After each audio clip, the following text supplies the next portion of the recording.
앤드류 쿠오모도 만다니도 슬립도 해결 못할 겁니다. 그 세 사람 중 누구도 뉴욕시 주거비 위기를 해결 못할 겁니다. 그건 그냥 안 일어날 겁니다. 그들 중 누구도 아마도 몬다니 빼고는 자본주의에 도전하려 하지 않을 겁니다. 그게 문제입니다. 또 시작이군요.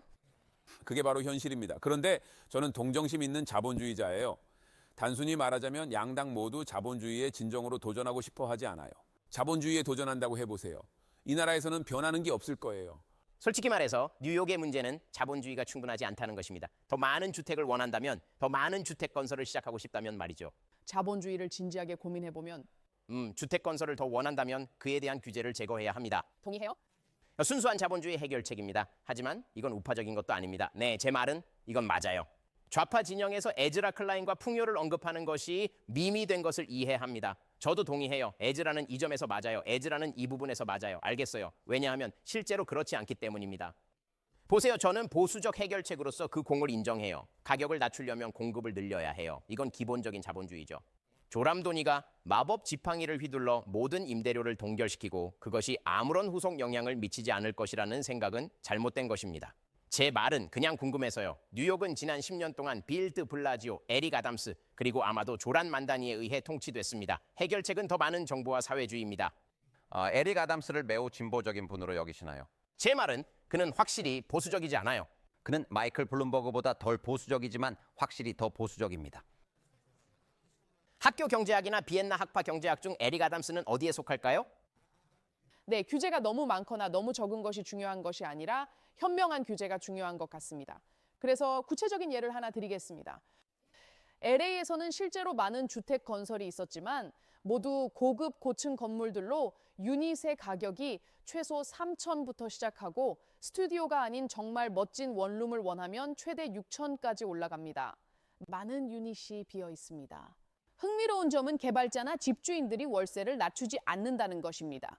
왜 그렇게 하는 걸까요? 사실 문제는 집주인들이 각 임대 신청서당 최대 75에 달하는 환불 불가 임대 신청 수수료를 부과했다는 점입니다. 그들은 아무에게도 임대를 하지 않았음에도 불구하고 계속해서 임대 신청 수수료를 받았습니다. 그래서 캘리포니아 입법부가 도입한 한 가지 현명한 규제는 신청자가 유닛에 최종적으로 승인되지 않았을 때 그 임대 수수료가 환불되도록 하는 것이었습니다. 그래서 이제 그 유닛들이 다시 채워지기 시작하는 걸 볼 수 있죠. 맞아요. 그래서 현명한 규제라고 할 수 있지만 코드나 구역 코드 같은 것들에 대해선 당신의 의견에 동의해요. 환경 규제는 실제로 환경보다 팔리세이드에 관한 것입니다. 팔리세이드는 불타고 있었죠. 아니요, 그건 아무것도 아니에요. 맞아요. 제 친구들 중 팔리세이드에 사는 사람들은 여전히 다른 곳, 두 번째 집에 살아요. 맞아요. 그러한 문제들, 특히 건축 허가와 관련된 부패가 많습니다.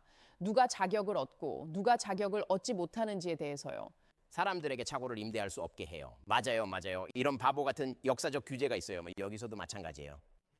더 저렴한 주택을 원한다면 사람들이 저렴한 주택을 짓게 해야 해요. 뉴욕에서는 어디에 지을 수 있을까요? 위로 짓겠죠, 맞죠? 위로 건물을 지을 수 있어요. 사실 서쪽은 거의 다 찼어요. 어렸을 때는 여기에 공간이 거의 없었어요.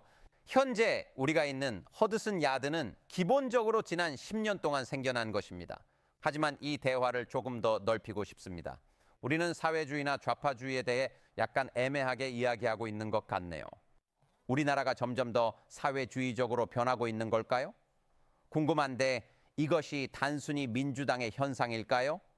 갤럽에 따르면 민주당에 등록하거나 민주당원으로 식별하는 사람들 중 60% 이상이 사회주의에 대해 긍정적인 견해를 가지고 있다고 합니다. 이제 자본주의에 대해 긍정적인 견해를 가진 사람들이 과반수가 되지 않는다고 하네요. 제가 이런 날이 올 줄은 생각도 못했는데 2025년에 뉴욕시에 우리가 있습니다. 투표가 마감될 때 민주사회주의자가 선출될 상황에 이르면 무슨 일이 일어날지 알게 될 것 같아요. 네, 하지만 그가 자꾸 민주적 사회주의자라고 부르는 것 때문은 아닌 것 같아요. 경제적 여유에 대해 계속 이야기해서 그런 것 같아요. 가끔 정치를 너무 복잡하게 만드는 것 같아요. 사람들은 이 나라에서 두 가지를 원해요. 주머니에 돈이 더 많고 안전하게 느끼길 원하죠. 그들에게 주머니에 더 많은 돈이 들어올 것 같고 안전할 것 같은 느낌을 주는 사람이 항상 승리할 것입니다. 글쎄요. 10년 전 보수 운동에서 활동하면서 대학 캠퍼스에서 좌파가 오랫동안 진정한 사회주의와 교류해 왔다고 말할 수 있었을 거예요. 그래서요. 네. 젊은이들이 사회주의를 실제와 다르게 믿게 만들었어요. 그래서 그 앞에 멋진 민주적 사회주의자라는 말을 붙였죠. 보면 못해요. 그리고 그것을 공직에 선출할 수 있지만 그렇게 한다고 해서 그 자리에 있을 때 벌어지는 일이 바뀌지는 않아요. 젊은 자유주의자들과 좌파들은 오랫동안 당의 사회주의적 성향을 지지해 왔습니다. 그러나 주류는 그렇지 않았습니다. 조란 맘다니가 갑자기 등장하여 민주당의 새로운 총화로 떠오르는 것은 일부에게는 충격일 것입니다. 그럼에도 그는 의회의 주요 인물들로부터 지지를 받고 있습니다. 하지만 하킴 제프리스는 오늘 아침에 그가 민주당의 새로운 얼굴이 아니라고 했습니다. 그래서 여러분은 그 긴장이 실시간으로 펼쳐지는 것을 보고 있습니다. 하지만 젊은이들이 어디서나 혹은 미국 전역에서 사회주의라는 아이디어에 대해 그렇게 흥분하고 있다고 말하는 것은 어리석다고 생각해요. 물론 여론조사는 뉴욕의 대다수 젊은이들이 조란 맘다니에게 투표하고 있다고 말할 거예요. 하지만 뉴욕은 축소판입니다. 6개월, 8개월 전만 해도 많은 젊은이들이 도널드 트럼프에게 투표했다는 것을 잊지 말아야 해요. 2020년부터 2024년까지 젊은 여성들은 민주당에서 도널드 트럼프로 11포인트 이동했습니다. 그들은 이후 그를 떠났어요. 정말인지 모르겠어요. 제 말은 방금 말씀하신 것에 대해 한 가지 이의를 제기하고 싶습니다. 그들이 사회주의를 좋아하도록 프로그래밍된 것이 아니라 미국의 젊은이들이 자신의 미래를 바라보고 있다는 것입니다. 그들은 주거비를 감당할 수 없습니다. 그들은 결혼할 수 있을 거라고 생각하지 않습니다. 그들은 미래가 있다고 생각하지 않으며 이 자본주의 시스템을 탓하고 있습니다.